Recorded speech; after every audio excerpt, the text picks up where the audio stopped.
That's better. How long has it been since I actually just sat and had a wee chat with you?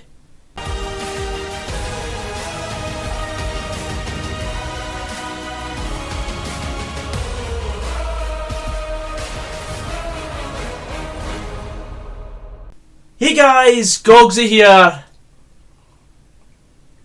and welcome to another video. Now today is a very different video. We're not going to be talking about Motherwell as such. We're going to be talking about what I think is a very big issue right now in Scottish football and how the pandemic is affecting Scottish football fixtures. Now I am aware in some camps this opinion that I have of what's happening right now may not be a popular thing, and there will be camps all over Scottish football that are against what I've got to say on the matter, but I'm passionate about this subject and I feel that it's about time I lifted the lid on my true feelings about this subject. I'm fed up, you're fed up. We want normality, we need normality. Before anyone asks, this isn't a plea for fans to be allowed back into football grounds yet, because that's completely unfeasible and it's completely out of the question at this moment in time, as much as we'd all like to be back supporting our clubs on a Saturday at 3 PM. But this video is posing a different question altogether. Should football clubs pay the price for being unable to fulfil fixtures? Simply, in my opinion, yes. However, before you Kilmarnock and St Mirren fans get all hot and bothered about my disgruntled opinions, because you couldn't field a team against Motherwell, have a listen to what I've got to say. On Friday the 2nd of October, Motherwell were scheduled to play against Kilmarnock at Rugby Park. However, on the day of the game, due to 6 positive COVID cases, the Kilmarnock team were informed that they had to self-isolate for 14 days. Therefore, the SPFL decided to postpone the match. This then impacted on Kilmarnock's following fixture against Falkirk in the Betfred Cup on the following Tuesday. 11 days on from the initial postponement against Motherwell, Kilmarnock took to the field for the first time since against Dunfermline Athletic and got absolutely thumped due to playing weekend 11. It finished 3-0 to Dunfermline. That was with the game being played. On Saturday the 17th of October, St Mirren informed the SPFL they were unable to fulfil the match 3 hours before kick-off against Motherwell, as they only had 8 outfield players available. The SPFL have since confirmed that this weekend's match against Hamilton Accies will be going ahead for the Buddies, obviously providing that nobody calls in sick at the last minute. In my opinion, there needs to be a cut-off for when teams ask for a postponement. To call off the game on the day of said match in this situation, especially around this virus, for me it's a sin. It's getting beyond silly. Should a club then state after said deadline that they cannot play the match, then let's have the tie awarded to the team that can actually play.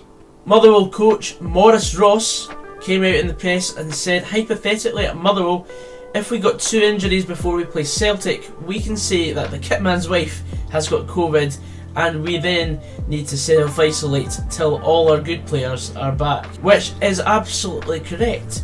The rules have too many gaps that can be exploited, and it's because of this clubs are basically getting shafted for being able to play the game when others can't. If you don't fancy playing your game this weekend, we can just add as many players to the list as deemed necessary in order for the game to be called off, because as UEFA states, you must have 13 players available to play the game for it to go ahead. One has to be a goalkeeper, and I do believe St Mirren had 4 goalkeepers available. I mean,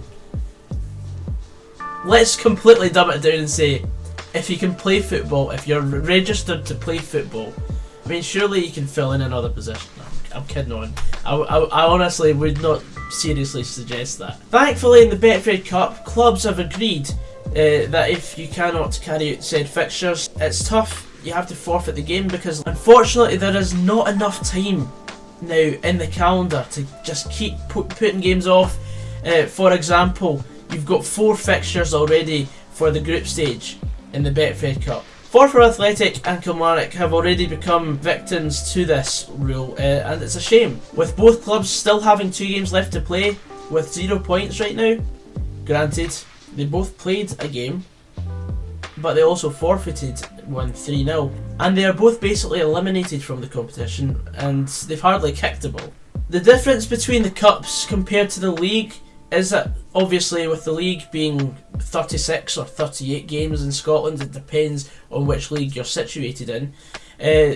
Week in, week out, leagues are carried out, and I mean, you can basically schedule a fixture for whenever. There is no set deadline until the end of the season. I mean, as long as you've got a free week, you can reschedule a game for then. But as for the cup, I'm using the Betfred Cup as a prime example here. Usually we've got that summer tournament of everyone playing each other once in each group, and then 2 weeks later you've got the second round, and then you've got the next round the next month, and so on and so forth. I'm recording this today, it's 3 minutes past 7 in the morning on Thursday the 22nd of October. By now they'd have at least had the quarterfinals in a regular season. This begs the question, however, would it not have just been completely logical to completely scrap the idea of a Betfred Cup group situation? Yet, you may be making minimal money from streaming the 4 matches onto whatever streaming site you use as a football club, but at the same time, I think what the SPFL or the SFA, whoever runs these competitions, what they should have done was scrap the idea of the group stage for now. Don't rebrand the competition, have the same sponsor, but put it all into a straight knockout, just like they used to do back before Betfred took the sponsor on. In a time like this, with so much uncertainty, so many call-offs, so many postponements, so many COVID cases, and it's only rising now, it would have been much more sensible to just have, right, let's have the 3rd and 4th tier teams come in at the first round, then in the second round have all the teams from the Scottish Premiership that didn't qualify for Europe and the Championship come in at the second round, and then in the third round you've got your European big giants, i.e. Motherwell, coming in just as they used to do. With this hindsight now, I don't think anyone would complain, because I mean, then you've at least got space. For example, if there's a COVID case for Stranraer against Elgin City in the first round, you've got time to postpone the match, and then you've got time to reschedule it for 14 days in advance, and there you go, there's your game rescheduled, have a game then, and you've still got time to sort of, you know what I mean, because I mean, as much as I want to give everyone as much chance, because you can't really do much about this, unfortunately, and I want everyone to get the chance to play their games, because I'm a football fan at the end of the day, and this whole thing has ruined our lives. But with all these games, the more needless fixtures, in my opinion, the more people are being put at risk. And don't get me wrong, I love the format of the Betfred Cup. Consistency is a myth, it does not exist in football. But I for one believe that rules such as not being able to fulfil a fixture ending in a forfeit should be carried out across Scottish football. If it happens in one competition, it has to happen in the next, and if it happens at one level, it has to happen at the next level and the level below that, and so on and so forth. I understand if there are comments stating that I'm only making this video because my club Motherwell has been directly affected by 2 postponements in as many fixture weeks, but if Motherwell are at one point in this scenario, God forbid, I'd also say that we should be forfeiting the game. I'm putting my view as a football fan first in front of anything else. And if we have any more postponements, rescheduling any more matches, soon enough we're going to be talking about another extended season. And that, with the Euros, potentially Scotland being at the Euros in 2021 at the end of this season, It is a worry. We've already removed the winter break this season, which in my opinion is an absolute bonus as a football fan, because let's face it, there's nothing worse than starting the year with a 2-week break and then you've got to go straight in, balls deep, to the Scottish Cup. You're playing Wraith Rovers on a freezing Saturday afternoon and you're caught cold because your team's not played a competitive fixture in 2 weeks. You're off the pace. Wraith Rovers, they've been playing week in, week out against Dunfermline, Alloa Athletic, Arbroath, and they end up coming out with a shock result. St Mirren Chief Executive Tony Fitzpatrick complained about Maurice Ross's comments, and I quote, "I cannot fathom why Mr Ross would seek to publicly call into question the integrity of a fellow SPFL member club for adhering to the agreed protocols which are in place to protect players, officials and clubs." Let's be honest here, why would you even make this a public issue? What you're just trying to do here is you're trying to make this all about yourself. Let's be honest, any integrity in the SPFL this season alone went out the window as soon as Aberdeen had 8 players in a pub after they got beat in a game against Rangers, and Celtic had a player go off to Spain for a night. What do they have in common? Ah yes, both aforementioned clubs both benefited from having a postponed match. In Aberdeen's case, their rearranged fixtures against St Johnstone and Hamilton have provided them with 6 points, when in my opinion they should have got absolutely nothing from each game. They were unable to field a team, but they still wanted to carry out the fixtures. They were unable to field a team because the government shut their fixtures down. When it's the government that comes in to stop any football being played, right, okay, I stand off on that point, because the government rules over anything that happens in this country, and it's absolutely fair enough. But with the stupidity of the Aberdeen players at that time going out in lockdown, for me it should result in 3 points for St Johnstone and Hamilton and a 3-0 loss in both games for Aberdeen. As for the other rearranged game against Celtic, well, that game is up in the air as much as Bolingoli's flight. Celtic, on the other hand, still could have fielded a team, in my opinion, if it weren't for the government stepping in to call off the match against St Mirren and Aberdeen. Celtic also benefited from this after coming back from 1-0 down to beat St Mirren. But their game against Aberdeen is still yet to be played. On a serious note though, if it's just one individual, in this case Bolingoli, who was eventually tested negative for COVID anyway, was dealt with and ultimately released from his contract in due course, and is now enjoying some time playing in the Champions League. You hear that, Celtic? In the Champions League. I'm such a dick. I'm not a fan of the idea of deducting teams' points for failing to fulfil accumulated fixtures, but with the SPFL now exploring the point of potentially awarding 3-0 victories against teams in the league now, this can only be unfair, being implemented a third of the way through the season. Motherwell still have 2 outstanding fixtures yet to be rescheduled, as the SPFL are still investigating into the Kilmarnock and St Mirren cases. I came across a tweet from someone on Twitter saying Alan Burrows is a good guy. I'd like to think Maurice Ross will be reminded that he's and told to keep his to himself. Following up, he says you can't be accusing football clubs of trying to work a deadly global pandemic to its advantage. That's worth a boot in the stains at least. Can I just remind you that not so long ago there was a vote about a league reconstruction that would, in my opinion, have been the best thing for Scottish football, with the idea of a 14-14-14 league setup, but for clubs putting their own interests first, because they'd have lost out on money, because they'd had to stretch a Scottish Premiership from a 12-team league to a 14-team league. They'd have to spread out the money evenly, therefore you get teams that say would finish 5th, 6th, 7th, 8th, that would get probably about £200,000 less, due to the fact that you've got to make that up for the 13th and 14th finishing team in the league. I'll hold my hands up.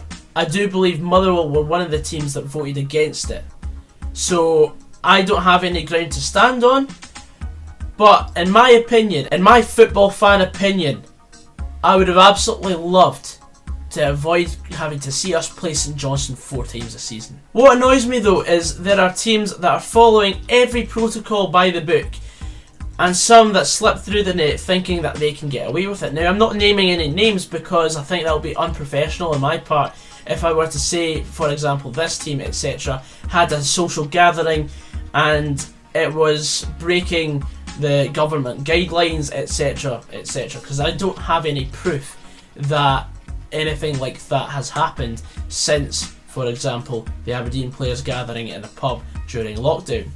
But this isn't just a footballing issue. People go into shops, and I see this every day when I'm out and about. People go into shops without wearing masks, and they apologise to whoever's behind the till. Doesn't matter which shop it is. Like, this happens everywhere. People go about without wearing masks and apologise as if it's nothing, as if it's just something like, that's that off the shoulder. That is the elephant in the room addressed. But the longer it takes for people to follow these rules that have been in place since July, it's been since July that it's been mandatory to wear a mask in public. The longer it takes for people to adhere to these rules, the longer it's going to take for everyone to get out of this limbo we're stuck in. Before people jump down my throat suggesting that I'm against football being played, I have to say I completely agreed with Brian Rice's point that he made on Monday evening, saying once he was asked about the fact that, well, you know, should Hamilton have got the 3 points originally for the fixture that was played on Tuesday, which resulted in a 4-2 victory for Aberdeen. Brian Rice then responded by saying, "We spent a long time crying for football to come back. Let's not cry for it to stop." If I were in charge, I'd give teams unable to field a squad ahead of a fixture the option to either forfeit the game 3-0, which should already be in place, or the option to field a reserve team or youth team players. Now, I'm taking into account there will be teams that do not have a reserve team at the moment, so it is difficult as they'll have reserve players training with the first team. But teams that have younger players that are not affected, they should be put straight into the squad, and in my opinion it's the only logical way for the season to continue. And hey, it may benefit grassroots football. Oh wait, did I just say a buzzword? Now I want to open up the floor to you guys, and I know there will be people dying to hound me for my opinion, and I welcome whatever you have to say. I've made this video with the idea that an expanded season could only be a bad thing for the players, as the Euros happening at the end of the season is a massive factor. My team, Motherwell, have 2 players in the Scotland team, Declan Gallagher and Stephen O'Donnell. There is a massive chance that they, should Scotland beat Serbia and get a place in the Euros next year, they very much could be involved in the 23-man squad. The same applies to Celtic, Rangers, Aberdeen, Hibs, basically half the league. What if teams have games left to play when we've got the opening fixture in the Euros next June? And on that note, I drop the mic, I pass the mic, and whoever picks it up, I am very interested to see what people have to think about this matter. This isn't going to go away anytime soon. I've not come out here to completely smite teams down for being unable to fulfil fixtures. I mean, for example, St Mirren were still forced to play against Hamilton when they didn't have a goalkeeper. They had to bring in Bobby's Lamal from Hearts. But I'm very interested to see what everyone else has got to say on the matter, and I do intend on having a follow-up video to basically respond to whatever comments are made on the situation. So yeah, everyone leave a comment, and I'll hopefully have a video up next week responding to whatever people have to say. And yeah guys, I'll see you later. Take care.